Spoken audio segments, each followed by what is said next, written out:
자, 우리 문학적 특징을 좀 살펴보도록 하겠습니다. 자, 말씀드렸다시피 우리가 사도행전을 함께 고려를 좀 해야 될 필요가 있겠습니다. 자, 먼저 이 누가복음의 첫 번째 문학적 특징 또는 그 복음서의 특징으로 우리가 생각한다면 이 수신자가 우리에게 구체적으로 언급된다라고 하는 특징을 갖고 있죠. 그가 누구입니까? 데오빌로이죠.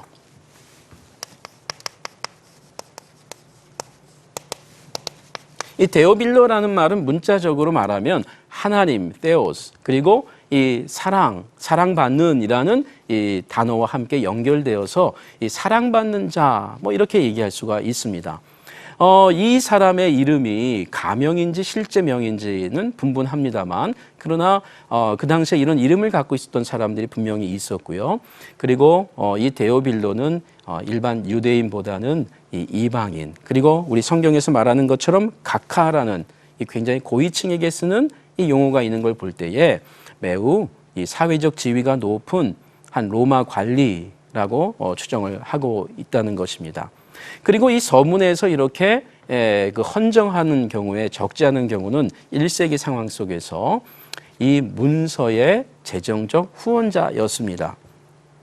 여러분, 우리가 그 1세기에 이런 글들을 쓴다라고 할 때에는 오늘처럼 이렇게 쉽게 종이를 갖고 쓸 수 있는 것이 아닙니다. 출판하는 것이 아닙니다. 매우 많은 그 재정적 그 도움이 필요했습니다. 많은 재정이 필요했다는 것이죠. 이 재정적 후원자가 여기에 나오는 데오빌로였을 가능성이 이제 높고요. 그런 점에서 누가는 이 데오빌로에게 감사의 말을 하고 있는 것이고, 또 그가 무엇보다도 그리스도인이라고 하는 사실입니다. 그럼 누가복음 사도행전이 이 개인 데오빌로에게만 쓴 것이냐? 물론 그것은 아닙니다. 그 당시에 관례라는 것이죠. 특별히 어느 분에게 감사하면서 불특정 다수의 많은 그리스도인들을 염두에 두고 쓰고 있는 것입니다. 자, 이 점에서 우리 첫 번째 누가복음과 사도행전을 포함해서 이 구체적인 수신자가 언급되고 있는 특징을 갖고 있습니다. 두 번째로는요, 이 누가는 복음서를 기록할 때 아주 의미 있는 역사적인 문맥을 굉장히 우리에게 잘 소개하고 있습니다. 하나 예를 볼까요? 여러분, 누가복음 3장이 되겠습니다. 여러분, 3장 1절로 2절까지를 보면 아주 구체적인 그 시기의 상황을 소개해 주죠.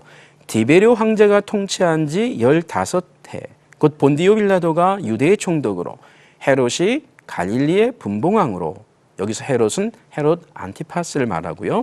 그 동생 빌립이 이두레와 드라고니 지방의 분봉왕으로, 루사니아가 아빌레네의 분봉왕으로, 2절에 보면 안나스와 가야바가 대제사장으로 있을 때라고 함으로써 어떤 시기에 있어서 이 패권을 갖고 있는 이 로마의 황제 이름부터 시작해서 또 로마의 총독 이름, 그리고 또 그 당시에 대제사장의 이름들을 우리에게 소개해주고 있는 아주 그 역사적인 그 관점과 시각을 잘 소개하고 있습니다. 보여주고 있습니다. 이것은 사도행전으로 가면 또 더 잘 나타나고 있는 특징이 되겠습니다.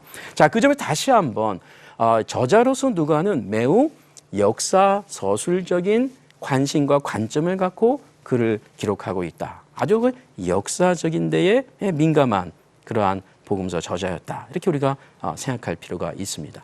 그런 점에서 누가의 저자로서 이 하나님의 큰 구원 계획에 그 관심이 또한 드러나고 있는 것입니다. 세 번째로는요, 이 예루살렘에 대한 지리적인 초점, 중심이 우리에게 잘 나타납니다. 예를 들면 누가복음의 첫 시작은 이 예루살렘 이 성전에서 시작이 되고 있죠. 그리고 마지막에 역시 그 성전에서 그 예루살렘에서 끝나는 것이 소개가 되고 있습니다. 그리고 그 중간중간에도 예수께서 메시아로서 이 예루살렘으로 가려고 하는 것을 우리에게 아주 의미 있게 반복적으로 소개를 해주고 있습니다. 사도행전에 가도 마찬가지입니다. 예루살렘에서부터 로마로 나아가는데 이 복음이 예루살렘을 중심으로 해서 계속 퍼져나가는 것을 소개하고 있습니다. 자, 이런 특징은 무엇을 소개해 줍니까? 누가복음이 이 복음의 뿌리가 바로 예루살렘에 있다.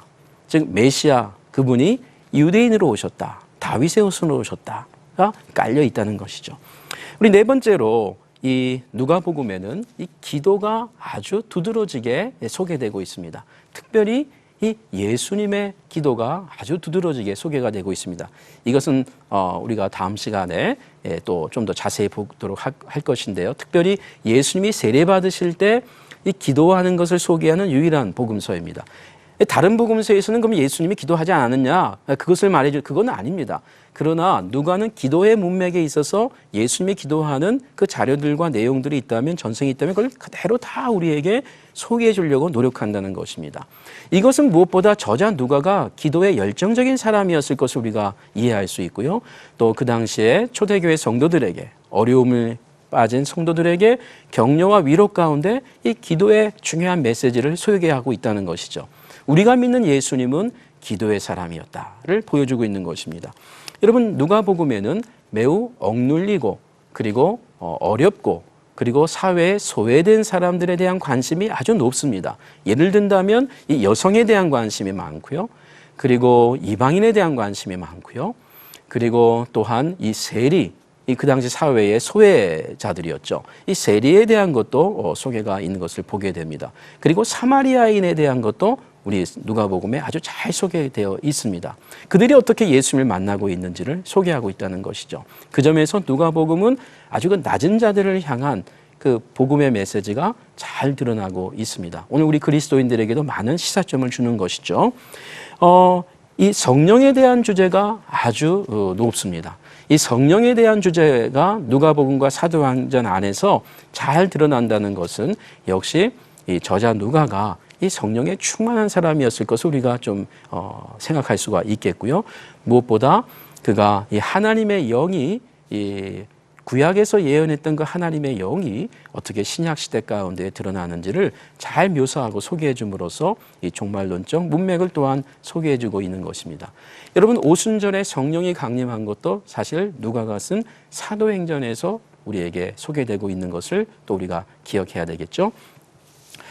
우리 누가복음에는 말이죠. 그 예수님의 사역과 관련해서 이 약속과 성취에 대한 주제가 잘 드러나고 있습니다. 예수님께서 어떻게 이 메시아로서 오신 것이, 그리고 이 땅에 어떻게 그것이 성취되었는지, 그것이 무엇보다 하나님의 큰 구원의 계획 가운데에, 하나님의 뜻 가운데 이루어졌는지를 누가복음은 또 소상하게 소개해주고 있습니다. 말씀드린 것처럼 누가복음은 구원에 대해서 매우 강조하는 복음서입니다. 구원이라는 이 소테리아, 또 구세주 소테르, 또 구주라고 하는 이 단어들이 이 복음서 안에서 유일하게 드러나고 있습니다. 다른 복음서에서 이런 내용이 없다는 것은 아닙니다만 누가복음에는 이렇게 구원의 주가 되시는 것을 의도적으로 자주 언급하고 있다. 누가복음 19장은 대표적인 예가 되겠고요. 이 삭개오 사건 가운데 내가 구원을 주기 위해서 왔다. 인자가 온 것은 구원하게 하기 위함이다. 라고 하는 것이 이제 하나의 좋은 예가 되겠습니다.